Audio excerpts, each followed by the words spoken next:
Para petani padi di wilayah Pantura Kabupaten Tegal kondisinya sangat memprihatinkan. Mereka kerap gagal panen karena saluran irigasi mengalami sedimentasi atau pendangkalan, sehingga air tidak dapat mengalir lancar ke lahan pertanian. Kondisi ini terjadi di daerah irigasi, di rambut yang meliputi di 2 kecamatan, yakni Kecamatan Warureja dan Kecamatan Suradadi. Ketua Perkumpulan Petani Pemakai Air, P3A, Adil Makmur Desa Gembongdadi Kecamatan Suradadi, Taharudin membenarkan kondisi tersebut. Dia menuturkan saluran irigasi di kawasan di rambut Bendungan Cipro ini, kondisinya memang sangat memprihatinkan. Dari Bendung Cipro nyampe RT 8, bahkan nyampe Tukolo Dadi, Pak.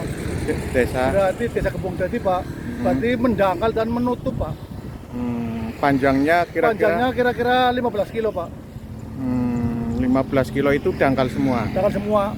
Yang lebih parahnya dari RT 6 nyampe Lodadi, Pak. Menutup desanya seperti ini. Gembongdadi nggak bisa digunakan lagi, Pak. Mengandalkan air hujan, Pak.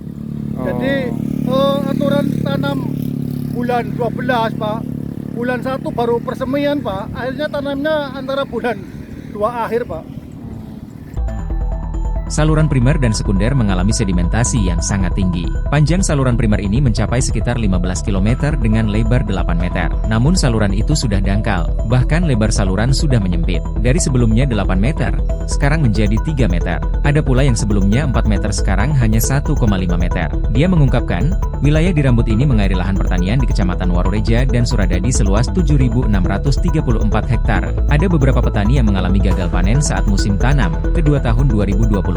Untuk Kecamatan Warureja, ada 2 desa yang mengalami gagal panen yakni Desa Rangi Mulia dan Desa Demang Harjo. Kemudian di Kecamatan Suradadi, ada 6 desa, yaitu Desa Bojong Sana, Purwahamba, Harjosari, Jatimulya, Gembongdadi dan Jati Bogor. Sebenarnya, lanjut dia, jika saluran primer dan sekunder tidak mengalami pendangkalan, air di daerah irigasi rambut tidak kurang. Karena saat musim hujan, air melimpah. Tapi sekarang, meski musim hujan, air tidak bisa mengalir ke lahan pertanian karena banyak saluran yang tersumbat. Hal senada disampaikan Ketua P3A Jatisari Desa Jatimulya Kecamatan Suradadi, Wahyudi. Menurutnya, tidak hanya saluran primer dan sekunder yang mengalami sedimentasi, Bendungan Cipro juga mengalami pendangkalan. Termasuk pintu air juga banyak yang rusak. Pintu ini tidak bisa digunakan maksimal. Padahal, pintu air sangat membantu untuk mengatur keluar masuk air dari bendungan maupun air dari hutan. Kalau soal pintu air, itu 80% rusak, Pak, karena udah faktor usia. Udah lebih dari 20 tahun sudah tidak ada kelayakan. Akhirnya kan air yang kesini itu pada bocor, Pak, ke saluran pembuang-pembuang. Jadi nggak bisa secara maksimal. Air yang jatuhnya dari Bendung Cipro ke sini airnya kan banyak bocoran, Pak. Airnya seperti saya yang di lokasi Jatimulya itu tidak bisa, air nggak nyampe. Itu perlu perhatian yang luar biasa dari pemerintah. Dia berharap pintu air segera diperbaiki dan saluran irigasi dinormalisasi, sehingga petani tidak kesulitan mencari air saat mulai menanam padi.